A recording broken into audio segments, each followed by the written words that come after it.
बहुत सोचने समझने के बाद साहिल ने सोचा क्यों ना सौम्या से बात करके फ्राइडे सैटरडे में आने के लिए उसको मना लिया जाए। और फिर संडे का पूरा दिन जब वो सौम्या के साथ बिता लेगा तो अगले दिन भले ही वो सौम्या को ज्यादा समय ना दे पाए, सौम्या को कोई शिकायत नहीं होगी। ऐसा सोचकर साहिल ने सौम्या को कॉल किया और कहा, तो हो गई तुम दोनों की तैयारी? सौम्या बोली, तैयारी क्या करनी है, हम लोग तो शॉपिंग के लिए आ रहे हैं ना, तैयारी तो वहीं आकर करेंगे फिर अपनी शॉपिंग की। सौम्या ने साहिल को बताया नहीं था कि वो अपने बर्थडे के लिए आ रही है, तो साहिल ने भी ये बात सौम्या पर जाहिर नहीं की कि वो सौम्या की प्लानिंग समझ चुका है। इसलिए वो भी सौम्या के लहजे में ही बोला, हाँ हाँ शॉपिंग की ही बोल रहा हूँ। मैं सोच रहा था क्यों ना तुम लोग फ्राइडे या सैटरडे को ही आ जाओ, संडे को सुबह से लेकर रात तक हम सब लोग साथ में शॉपिंग कर लेंगे, क्योंकि मंडे को अगर मुझे छुट्टी नहीं मिली तो फिर मैं शाम तक ही फ्री हो पाऊंगा। फिर शॉपिंग करने के लिए ना तो टाइम बचेगा और ना ही हम ज्यादा समय एक साथ बिता पाएंगे। साहिल की बात पर सौम्या बोली, हाँ कह तो सही रहे हो, मैं देखती हूँ, भाभी एक बार भैया से बात कर लें, तब ये डिसाइड हो पाएगा कि हम लोग यहाँ से कब निकलेंगे। वैसे जब भी आऊंगी तो 2-3 दिन के लिए ही आऊंगी, क्योंकि एक दिन तो आने में एक दिन तो जाने में चला जाएगा। जिस दिन वहां पहुंचेंगे तो तुरंत तो मार्केट नहीं जा पाएंगे ना शॉपिंग करने, इसलिए हम लोग सैटरडे को आने का ही सोच रहे हैं। सैटरडे को शाम तक या फिर रात तक निखिल के फ्लैट पर पहुंच जाएंगे, अगले दिन फिर शॉपिंग करने चलेंगे, तो तुम भी वहीं आ जाना। साहिल बोला, हाँ ठीक है, ऐसा ही करेंगे। सौम्या ने जब संडे के लिए साहिल से कंफर्मेशन ले लिया तो सौम्या को लगा शायद साहिल को याद ही नहीं है कि सौम्या का बर्थडे उसके अगले दिन मंडे को पड़ेगा। इसलिए उसने सौम्या से मंडे के बारे में अभी तक कुछ भी नहीं पूछा कि वो मंडे को भी रुकेगी या नहीं।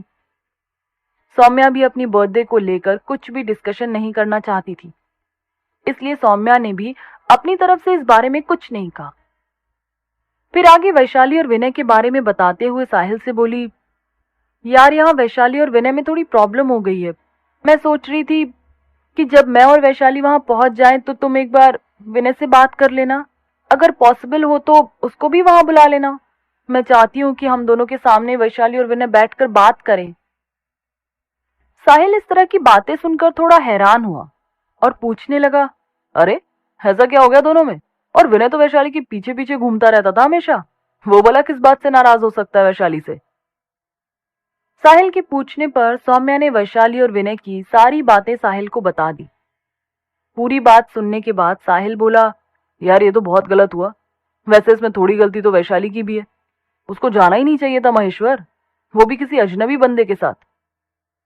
सौम्या बोली, अरे अजनबी क्यों, ऋषभ की पूरी फैमिली पहले से वैशाली की फैमिली को जानती है, और फिर अपने पेरेंट्स के कहने पर तो कोई भी लड़की वही करेगी जो वैशाली ने किया। इतना आसान होता है क्या अपने घर वालों का विरोध कर पाना?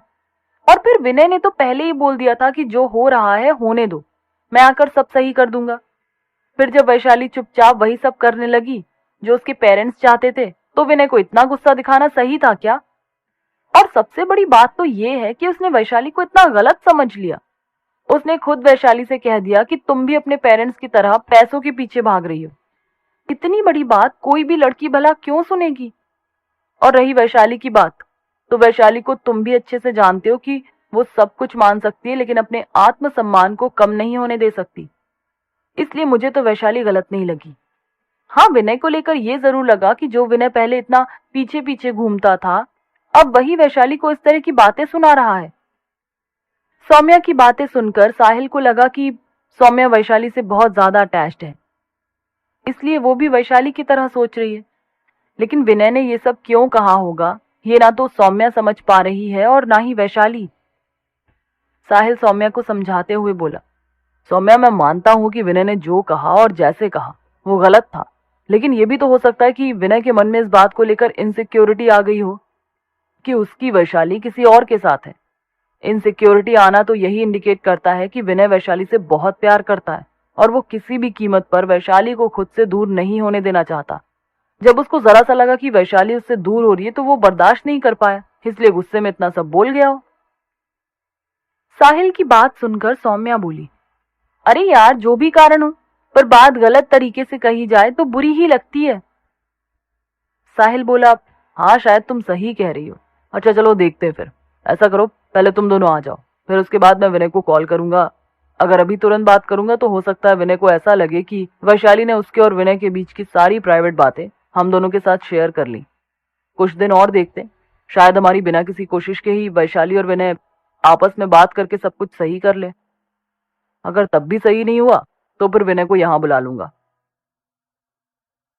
साहिल की बात सुनकर सौम्या को भी उसका आइडिया सही लगा। वो बोली, हाँ ठीक है, फिर मैं और वैशाली तुम्हें वहां पहुंचकर फोन कर देंगे। साहिल ने भी कहा, ठीक है, और बाय कहते हुए फोन रख दिया।